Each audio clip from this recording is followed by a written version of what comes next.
हमारे चुनाव प्रचार में चल रहे आदरणीय रामशिला पटेल जी, टाइगर साहब, सुल्तानपुर से सुरेश टाइगर जी, मंडल अध्यक्ष फैजाबाद, और बनारस से चलकर आए हमारे बहुत पुराने साथी राजेश पटेल जी, MIM के जिला अध्यक्ष संकट भाई मुराद अली जी, विधानसभा अध्यक्ष MIM राजीव अली बेग साहब और MIM के तमाम कार्यकर्तागण, हमारे बड़े भाई मार्गदर्शक, राजनीतिक मार्गदर्शक सुरेश पटेल जी। जैसा कि आपको पता है कि कटेरी 277 विधानसभा का चुनाव चल रहा है। आप लोगों ने दिन रात मेहनत किए हैं, दिन रात सबको समझाए हैं, तो मैं सिर्फ एक अपील करना चाहूंगा कि आप आने वाली 20 तारीख को अपना कीमती मत लिफाफा को वोट देकर आप PDM न्याय मोर्चा को आगे बढ़ाने का काम कीजिएगा। क्योंकि आप अपने नेता को सुनने आए हैं, इसलिए मैं बहुत ज्यादा कुछ न कहते हुए अपना पूरा का पूरा समय अपने नेता को देना चाहता हूं। धन्यवाद। तथागत के चरणों में श्रद्धा सुमन अर्पित करते हुए अपना दल के नायक डॉक्टर सुरेंद्र पटेल के चरणों में श्रद्धा सुमन अर्पित करते हुए अपना दल कमेराबादी की आवाज, देश की पहचान, विधानसभा से लेकर सड़क तक अपने तर्कों से सबको चुप करा देने वाली डॉक्टर पल्लवी पटेल जी का आपका हमारे इस गांव में, हमारे इस धरती पर तहे दिल से स्वागत। तो आप लोगों से गुजारिश है, निवेदन है कि 20 तारीख को अपना कीमती वोट भाई अयोध्या प्रसाद को दीजिए। चुनाव निशान लिफाफा हम पूरा समय अपने बहन डॉक्टर पल्लवी पटेल को देंगे। धन्यवाद। बहुत बहुत धन्यवाद मुराद अली साहब। अब इसी कड़ी में मंचा सिंह अपना दल AIMIM के समस्त पदाधिकारीगण, जिला अध्यक्ष जयप्रकाश पटेल जी, जिला अध्यक्ष महिला मंच वंदना पटेल जी, जिला अध्यक्ष AIMIM मुराद अली साहब, विधानसभा अध्यक्ष कटेरी आसिफ बेग साहब, मंडल अध्यक्ष सुरेश टाइगर जी, प्रदेश अध्यक्ष रामशिला पटेल जी, इस सभा का संचालन कर रहे संगठन प्रमुख आनंद हीराराम पटेल जी, आप सभी आए हुए अतिथियों का,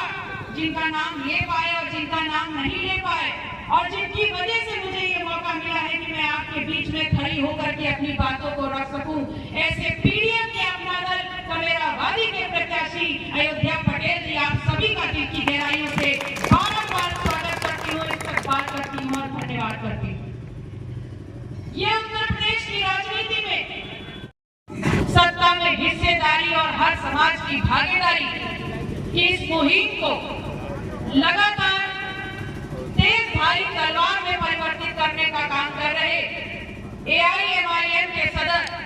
बैरिस्टर असदुद्दीन ओवैसी साहब उस विचारधारा को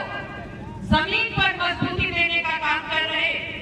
प्रगतिशील मानव समाज पार्टी के राष्ट्रीय अध्यक्ष और तमाम कार्यकर्ता डॉक्टर प्रेमचंद बिंद, आप सभी लीडरान को, अध्यक्षों को अपना नमन रखते हुए आज यहाँ पितातुल बुजुर्गों को, नौजवान साथियों को, कटेरी विधानसभा की अपनी आदिलाबादी माताओं बहनों को, दुकानों पे बैठे, दहलीजों के पीछे खड़े, और खुशकिस्मती का दौर है और इसलिए खुशकिस्मती कह रही हूँ कि अगर 2024 में लोकसभा में यहाँ के विधायक सांसद ना बन गए होते तो आपको उपचुनाव का ये मौका नहीं मिलता। लेकिन उपचुनाव के इस मौके को इस उत्तर प्रदेश के राजनीतिक घटनाक्रम में आपको कैसे इस्तेमाल करना है, ये सोचने का विषय है। हमारे बीच में चाहे ईद आए,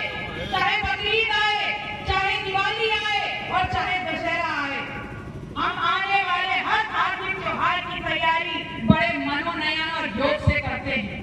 बच्चों के कपड़े लाने हैं कि घर का विमोचन करना है, सबकी तैयारी कर लेते हैं और उस हर साल आने वाले त्योहार के लिए हम एक 2-2 महीना पहले से तैयारी करते हैं। लेकिन मैं आपसे सवाल पूछ रही हूँ कि ये बताइए, ये लोकतंत्र का त्योहार आपके बीच में हर 5 साल में आता है, इसके लिए हम सब कितनी सघनता से तैयारी करते हैं, जो हमारे भविष्य का निर्धारण करता है। इसीलिए मैंने कहा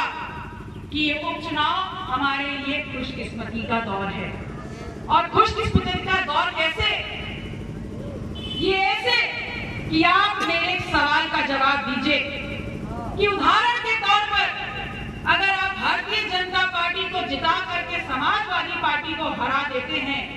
या समाजवादी पार्टी को जिता के भारतीय जनता पार्टी को हरा देते हैं, या भारतीय जनता पार्टी और समाजवादी पार्टी दोनों को हरा करके आप बहुजन समाज पार्टी को जिता देते हैं, तो क्या उत्तर प्रदेश की सरकार बदल जाएगी? तो क्या उत्तर प्रदेश का मुखिया बदल जाएगा? ऐसा तो कुछ नहीं होने वाला। क्या आपके जेब पे जो महंगाई की मार है वो कम हो जाएगी? जब ऐसा कुछ नहीं होने वाला तो फिर मुझे ये समझ में नहीं पार्टियों के जितने भी प्रत्याशी हैं वो इस राजनीतिक घटनाक्रम में ऐसा कौन सा मुद्दा आपके बीच में बता करके आपका आशीर्वाद लेने का और विजयी होने का आशीर्वाद चाह रहे हैं, ये प्रश्न मेरे दिमाग में बार बार आ रहा है। मैं आपसे कहने आई हूँ कि अगर वो आपके बीच में बोल रहे हैं कि मुद्दा विकास है, तो क्या उस विकास की बात कर रहे हैं जो उत्तर प्रदेश के हर खेत खलिहान में वो विकास छुट्टे सांड की तरह घूम रहा है? क्या उस विकास की बात कर रहे हैं? क्या वो यहाँ पर नाली और खड़ंजे की बात कर रहे हैं? क्या वो नालियां